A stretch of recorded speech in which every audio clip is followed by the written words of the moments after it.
On est tous déjà arrivés dans une région où l'on ne connaît personne. Aucune rue, aucun monument, aucune tradition, rien. Même l'accent, on ne le comprend pas. Alors, dans ces moments-là, on a besoin d'un guide. Celui qui indique le chemin, qui connaît les secrets, qui partage sa culture. Et le guide aujourd'hui, c'est lui. Et pour l'aider dans son tour de France, il a fait appel à toutes les télés locales et régionales du pays.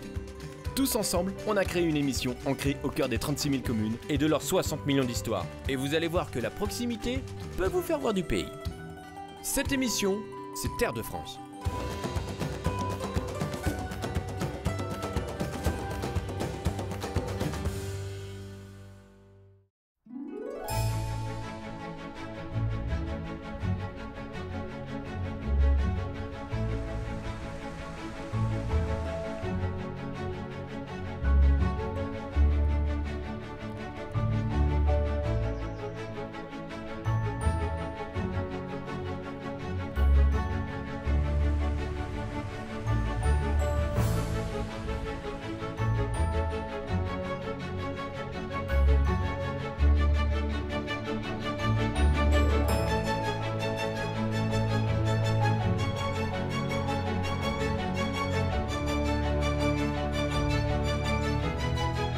Alors vous êtes né ici? Oui, j'ai presque fait mes premiers pas, on pourrait dire, dans la cour dans laquelle on est, la cour d'honneur, puisque mes deux parents ont travaillé, ma mère travaille encore au château, et donc c'est vrai que j'ai tout petit des images déjà de l'escalier en fer à cheval. Et de venir travailler à nouveau au château, vous n'avez pas eu à un moment envie de partir loin ou de faire autre chose? Évidemment. J'ai eu mon bac et ensuite je suis monté sur Paris comme on fait souvent. J'ai fait mes études de philosophie et puis des envies de partir à l'étranger, des envies de partir étudier à l'étranger. Et puis 6 ans plus tard, je suis guide au château de Fontainebleau. Guide conférencier, je vous présente Voilà. Kevin, vous avez compris, on est au château de Fontainebleau. Un sacré château immense. Château impressionnant. Combien d'hectares, de mètres carrés, je ne sais plus. On a plus de 160 hectares. Oui. Et c'est, architecturalement parlant, c'est quand même le 3e plus gros château français. Oui. 1500 pièces, non? 1500 pièces. À peu Voilà. près. Hein. 34 souverains, 2 empereurs. J'ai toujours l'habitude de dire que c'est un château qu'on n'épuise jamais, mais qui nous épuise assez souvent en fait. Et vous me disiez avant qu'on se rencontre, juste au moment où on s'était rencontrés, vous m'avez dit, je dois être un des 10 qui connaissent le château presque partout. Voilà. Parce que pas nombreux. Ceux qui avaient 40 ans quand j'avais 3 ans sont presque tous partis. Et c'est vrai qu'à l'heure actuelle, il y a beaucoup de nouvelles personnes qui arrivent au château. Et moi, même si j'étais à Paris, je suis toujours revenu à Fontainebleau et j'ai toujours pris la liberté de prendre les clés et de partir un peu à la découverte c'est ce qu'on de va toutes faire, ces non? pièces-là. Avec plaisir. Avec des petites surprises Voilà. peut-être, des choses qu'on ne voit pas quand on vient Des en petites simple surprises. touriste. Voilà, c'est aussi ça l'intérêt. Alors, on va y vous va. ouvrir les portes. Ouvrons.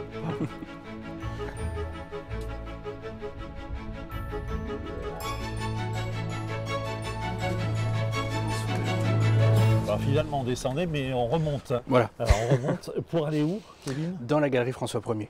D'accord. Alors C'est- le château, ça arrête 2 secondes, le château Oui. François Ier, Voilà. au Moyen-Âge, Moyen-Âge. 12e. 8 siècles et demi d'histoire. Oui. C'est-à-dire que la première pierre posée, le donjon médiéval, on ne va pas dire trop de dates, c'est 1135. Oui. Et la dernière création artistique, c'est le bijou du château, le théâtre. On ira le voir à la fin, D'accord. en 1855. Bon, et là on va. Et on va dans la galerie François Ier du XVIe siècle. Donc Voilà. François Ier, un roi très important pour le. C'est François château, Ier c'est- qui c'est fait lui. basculer Fontainebleau entre Châteaufort et demeure royale. Oui. Voilà. C'est cette renaissance. Et il a été le château de quoi? Des rois, des week-ends des rois, comment on peut dire ça? C'est le château de chasse. C'est le Hein, château de chasse. c'est l'immense forêt de Fontainebleau. Contrairement à ce qu'on peut croire assez souvent, Versailles a été un domaine de chasse, mais sous Louis XIV, Louis XV et Louis XVI, les rois venaient chasser à Compiègne ou à Fontainebleau. Oui. Louis XIV, mis bout à bout, c'est 11 ans et demi de sa vie à Fontainebleau. Et François Ier, c'est vraiment celui qui va inaugurer cette tradition de chasse royale à Fontainebleau. Ça veut dire que 2 mois par an, la cour est au château. C'est aussi Voilà. un château où on regroupe des écoles d'art, de peinture, l'école Voilà. de Fontainebleau notamment. Voilà, la première école de Fontainebleau, c'est-à-dire les artistes italiens qui, mécénés par François Ier, quittent l'Italie et arrivent en France pour créer une nouvelle cité culturelle. Il faut bien comprendre que dans l'esprit de François Ier, la Renaissance, c'est un concept très simple. Un peuple est puissant non pas parce qu'il est fort, mais parce qu'il est cultivé. Et ça fait toute la On devrait peut-être différence. s'en souvenir un peu Voilà, aujourd'hui. on devrait la marquer en haut des tableaux de classe tout le temps. Allez, on va ouvrir la porte. Allez, on va rentrer dans le château.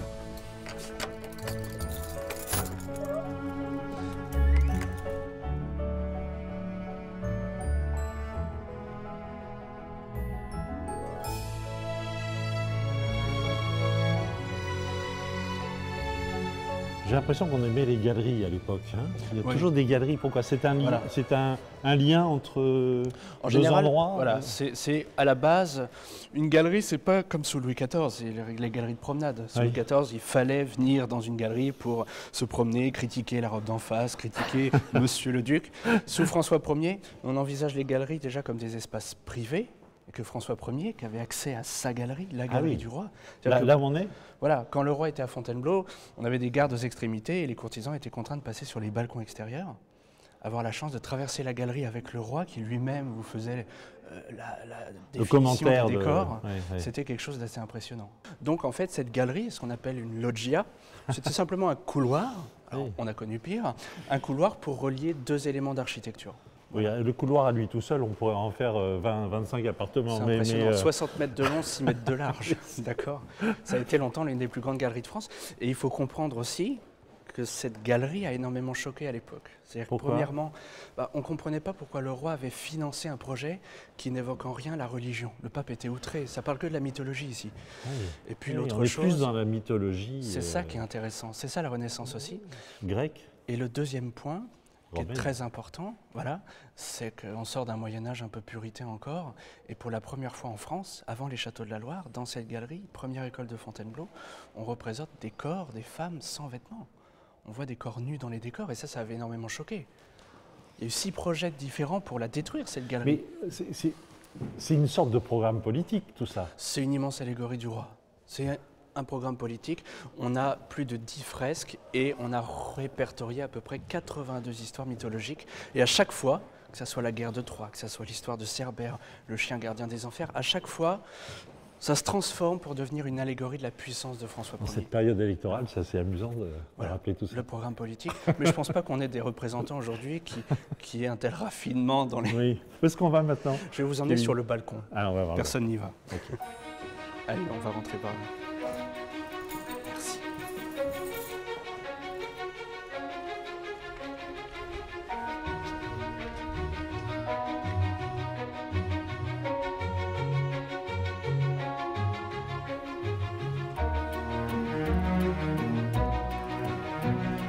Voilà, on est sur la terrasse. Dont la fonction était de... Alors, c'était une fonction. Ici, on est vraiment dans l'espace réservé aux courtisans. Il faut imaginer la cour Oui. de premier plan, le on va roi, dire. à l'intérieur, les courtisans ici. Voilà, la cour de second plan est en bas. Et on a une vue sur l'étang, on est au cœur du château. On n'est qu'à 60 km de Paris. À l'époque, c'est quand même loin. À l'époque, c'est loin. À l'époque, Il faut combien de temps pour venir de en- Paris? en cheval rapide, on va mettre 3 heures, 3-4 heures. Mais en estafette, en calèche, c'est un voyage de 10-12 heures, parfois Oui. plus. Donc, partir à Fontainebleau, c'est partir en voyage. Faire Versailles-Fontainebleau, c'était je Et en pars en même temps, voyage. c'est pas si loin. Donc, Et en même temps, c'est pas si loin et je crois que c'est ça que les souverains ont aimé. C'est-à-dire qu'on n'est pas trop proche de Paris, on n'est pas trop loin non plus. oui. C'est ça qui est intéressant. Et on est au cœur de la forêt. Et on est au cœur de la forêt. Je sais, Napoléon adorait Fontainebleau parce que c'était la pause. En partant en campagne, en revenant de campagne, avant de remonter aux Tuileries, je m'arrête un petit peu à Fontainebleau. Les souverains aimaient Fontainebleau, pourquoi? Parce qu'il y a toute une longue histoire de Alors c'est aussi ça qu'on vient chercher à siècles, Fontainebleau.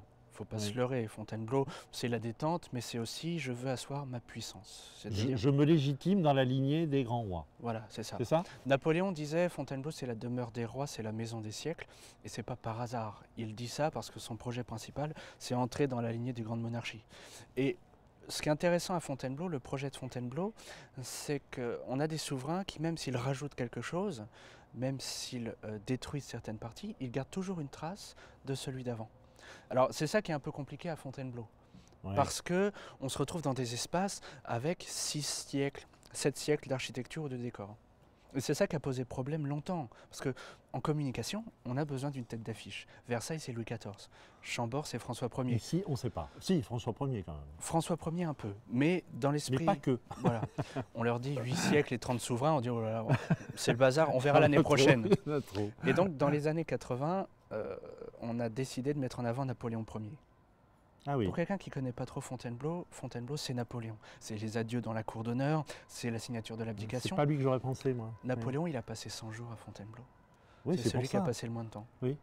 Donc en fait, ce qui compte le plus, Mais c'est c'est François pourtant lui Ier, qui l'incarne un peu. C'est lui qui l'incarne. On a les aigles quand on arrive par la cour d'honneur, directement sur la grille. Et c'est vrai que c'est Napoléon qui va aussi permettre de faire revivre Fontainebleau dans l'esprit des Français, en tant que grande maison royale. Bon, Voilà. comme nous ne sommes, Kevin, que de simples courtisans, Voilà. on ne va pas reprendre la galerie réservée au roi. Non. Non, Voilà. on va rester sur... On va rester Hein sur le balcon. Et on Voilà. va où On va aller maintenant dans le donjon, à l'intérieur du donjon médiéval. À peine arrivé, déjà arrêté.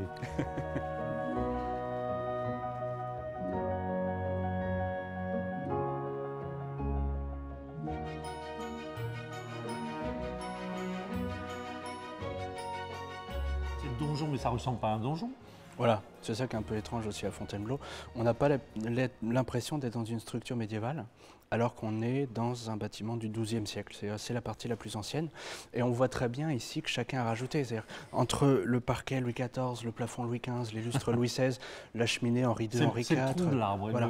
Les branches, c'est le château. Voilà, C'est ça. c'est-à-dire le tronc et le château qui bourgeonnent petit à petit tout Oui. autour. Ça a été le siège du pouvoir. Alors cette pièce, elle a été chambre du roi, salle du trône, grand salon de réception.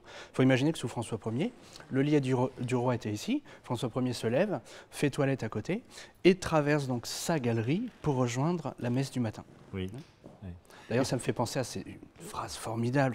François Ier, on le sait, il aimait les femmes. Oui. Plus de 100 maîtresses, inventoriées, cataloguées, on les connaît toutes. Et on en connaît une qui est restée assez célèbre. Alors certains ont dit non, c'est pas celle-là, mais c'est Madame de Clères. Dame de Clères, elle voulait pas y aller. Elle était célèbre parce qu'elle ne voulait pas s'offrir au roi. Elle voulait quoi? Elle voulait ce que veulent toutes les Le femmes. mariage. Elle voulait un mariage. Oui. Et un jour, ils se croisent à Chambord. Écoutez, maintenant, ça suffit. Pourquoi ne voulez-vous pas venir en couche avec moi? Jolie expression. Et elle lui avait répondu, mais n'avez-vous remarqué, sire, à Fontainebleau, pour accéder à votre chambre, il faut d'abord passer par la chapelle? Gardons cette logique, s'il vous plaît. Il s'est jamais refrotté, François Ier. Voilà.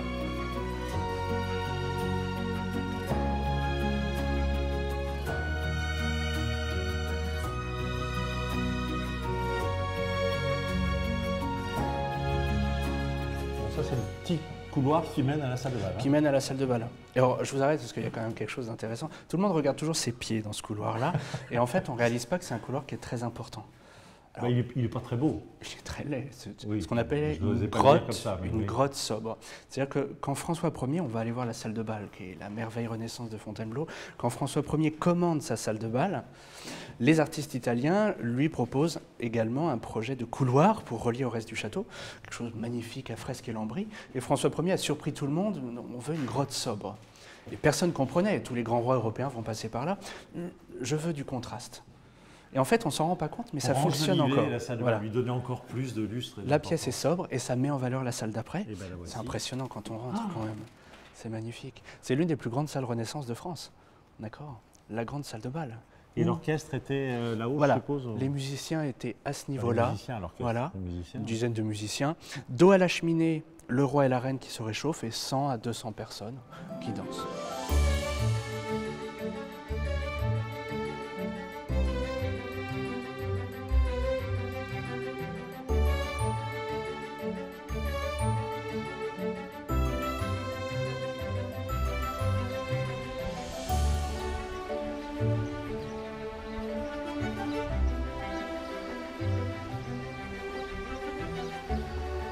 Il y a un petit aperçu des jardins, là le nôtre, hein, on retrouve toujours un peu le même schéma. Après, on Voilà. ira rejoindre un des jardiniers ici du château, mais d'un mot, Kevin, ici, on retrouve les perspectives, on retrouve la même organisation qu'à Versailles, par exemple. Qu'à Versailles, c'est ça. C'est-à-dire que Louis XIV est moins connu à Fontainebleau parce qu'il ne va pas faire de grosses créations architecturales. Il est omnibulé par Versailles, mais il va s'imprimer quand même dans les jardins avec le fameux Le Nôtre, les grandes perspectives.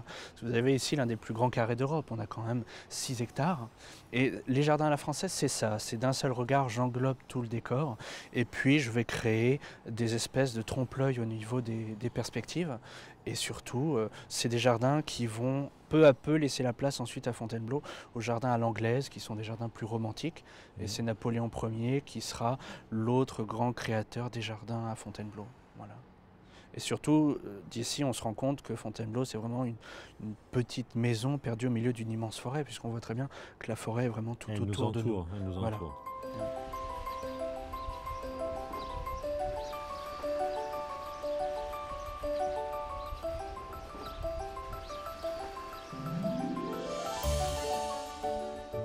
On a couru pour venir vous retrouver ici dans les jardins, Thierry, parce que c'est qu'il est grand le château. Oui, effectivement, Avec oui. les escaliers, les étages et tout.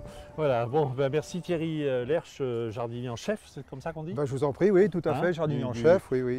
Ici du château de Du Fontainebleau. château de Fontainebleau, oui. Alors, on évoquait le jardin là, le nôtre ici. La particularité, c'est que ce jardin, c'est compliqué, hein, mais il y a des problèmes d'eau, d'hydraulique. Il y a la Ouais. Seine là-bas, c'est tout en pente. Ouais, Et exactement. le château, il était construit sur des marais. Alors, le château était construit sur des marais dans un esprit mais stratégique pour se pourquoi protéger de l'assaillant. Ah, Et en fait, donc vous étiez au cœur des marais, on se protégeait de la sable de l'ennemi, on n'avait pas la végétation qu'on a actuellement. Il faut savoir que la forêt était totalement dégagée, et donc vous aviez une vue lointaine sur toutes les personnes qui pouvaient arriver sur le château. Et il y a combien de sources en tout? L'eau Alors- qui alimente les bassins qu'on aperçoit, qu'on a vu, ou cette rivière artificielle. Hein, Alors, on suppose. artificielle, Mais effectivement. ça vient de sources. Alors, on a 19 sources. D'abord, d'une part, on a 19 sources, et ensuite, on a des aqueducs.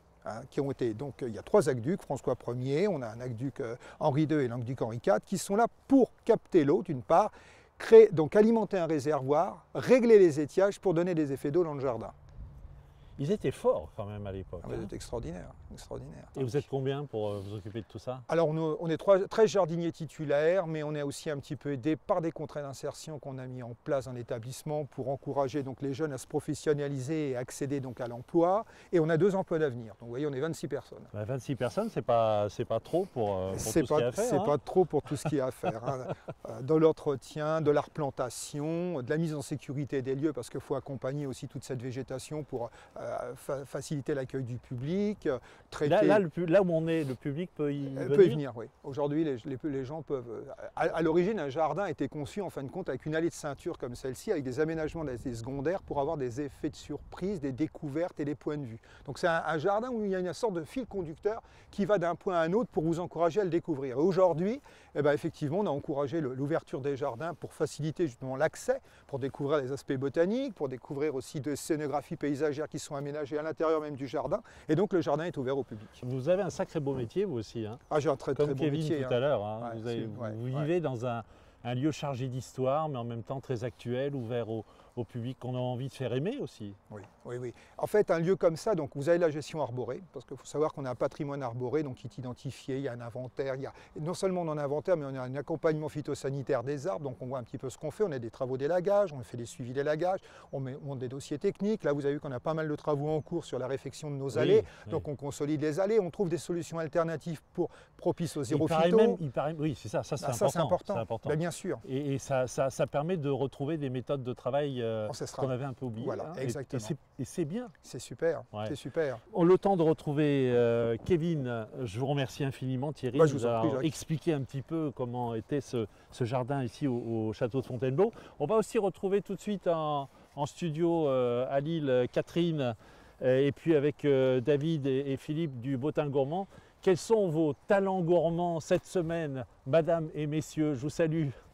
Avec le Crédit Agricole, découvrez les talents gourmands de vos régions. Bonjour messieurs. Mais bonjour Catherine. Alors les talents gourmands cette semaine, vous nous emmenez où? On va se régaler comme d'habitude. On va bien se balader, on va bien manger. Je voudrais vous parler de Jean-Noël Brétaudeau, qui est boucher à Taverny, c'est dans le Val d'Oise, à côté de la forêt de Montmorency. On ne parle pas assez souvent des bouchers. Hein. Bien sûr. On fait un sujet bientôt dans Bottin Gourmand Magazine là, sur un meilleur ouvrier de France, mais le boucher, c'est l'art de la découpe, Oui. mais c'est aussi l'art de la sélection et l'art du mûrissement. Et C'est vrai. Jean-Noël Brétaudeau à la boucherie de la Gare, donc elle va être facile à situer dans cette petite ville de 20 000 habitants. Jean-Noël est très fort en sélection. Il nous sélectionne des bœufs fermiers du Maine, voilà, de l'agneau, de la Sarthe. Donc Jean-Noël, il est fort dans toutes les viandes. Il fait un peu de charcuterie, terrine de lapin, médaille d'or aussi, triple maison. Il n'y a que des médailles, ce Jean-Noël. Voilà, donc c'est une très belle maison, un vrai artisan, un vrai boucher. Il y en a de moins en moins, donc c'était un petit clin d'œil sur sur un métier qui mérite d'être valorisé. Voilà, à Taverny, Val d'Oise. Alors Philippe, vous... Eh ben, je suis pas très loin. Enfin, je suis plutôt sur les restaurateurs. Et alors, un concept, vous savez bien, le street food. Alors, il y a plein de street food sympathiques, mais bon, voilà. Là, je vous parle d'un vrai street food. Baraque à frites. Une vraie belle baraque à frites. Alors, tenue par Connie, Yvan et Henri Clavigeau. C'est une même petite famille. Et donc, ils ont 30 ans d'expérience dans la restauration. Ils ont travaillé pour Le Nôtre, Bocuse, Christian Tête-Doigt. Voilà, c'est ce que j'allais dire. Absolument, c'est du lourd. Ils restent très terroirs. Hein. Leur slogan, un terroir, un produit, une histoire. Donc, juste pour vous dire vite fait, il y a des muffins de langue d'agneau, par exemple, de la ferme du Grand Hamel, c'est pas loin. Le Gavroche, c'est un burger, je l'ai goûté, de boudin parisien. C'est absolument formidable. Il y a aussi le choripin de saucisse. Et ça aussi, c'est une saucisse d'Île-de-France. Donc en plus, ils sont restés extrêmement locavores. Voilà, c'est ils ont vraiment des produits rapport de la qualité-prix, mais vraiment incroyable, très bon prix. Il faut vraiment y aller. On se régale des burgers comme on n'a jamais goûté. Formidable. Super. Et Aleno, notre Yannick Aleno, notre Yannou, qu'on salue, un grand coucou à Yannou, adore ces petits-là. C'est la famille Clavigeau. Leur spot s'appelle Street Food et Terroir. Ça a été des lauréats à Talent Gourmand. On les adore, on les aime. Ils ont même gagné, en fait. Hein. Alors, on retrouve bien sûr toutes ces adresses des Talents Gourmands sur le site Bottin Gourmand avec le Crédit Agricole. Et puis, moi, je vais terminer avec une petite adresse. Une petite adresse. Et je vais vous emmener à la maison d'hôte Wisteria qui se trouve à Fontainebleau, au 56 rue d'Avon. Alors là, ce sont des petits appartements. Il y a 3 petits appartements de 25 à 30 mètres carrés. Ça nous suffira, 4. Je pense que c'est bien là, hein. On a la place. Alors, ils sont vraiment super équipés. Vous avez une petite kitchenette, les poutres apparentes, le parquet, une déco vraiment sympa et cosy. On vous propose un panier avec des yaourts maison, confiture maison, viennoiserie, pain, et on vous dépose le panier à l'heure que vous souhaitez. C'est mignon. C'est génial, ça, quand même. C'est le petit plus sympa. C'est une fable. Voilà. C'est pas que pour vous, Kat. Non, c'est pas que pour moi. Pas que pour Donc, c'est que je retrouve Thomas qui vous accueillera et qui a conçu ces 3 petits appartements. Donc, si vous voulez passer un bon week-end, n'hésitez pas à aller au Wisteria. À bientôt, Thomas. C'était les Talents Gourmands de vos régions avec le Crédit Agricole.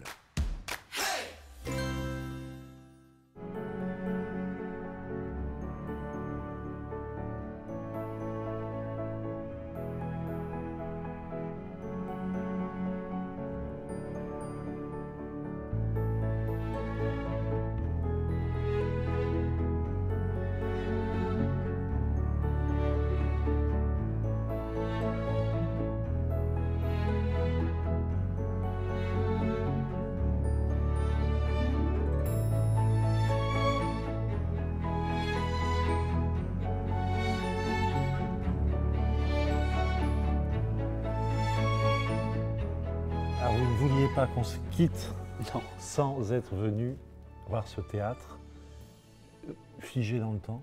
Voilà, c'est vraiment, pour moi, c'est le bijou du château. Pourquoi il est figé dans le temps? Parce que tous les décors qu'on a sous les yeux datent du Second Empire. Les sièges, le tissu, tout. Les soieries, les papiers peints, les dorures. Voilà. Le théâtre, c'est vraiment une espèce de coquille fermée. Il n'y a pas d'humidité, pas de lumière qui rentre. Donc la grande nouveauté ici, c'est qu'on n'a pas refait à l'identique les choses. On a gardé des choses d'époque, on a juste retravaillé un peu en surface, en fait. Ouais. En même temps, il y avait l'empereur, l'impératrice et le public. Et du public. Donc tout le monde était mélangé, c'est incroyable. Théâtre de société. C'est hier, 1850, on a des photographies, donc c'est vraiment quelque chose qui évolue.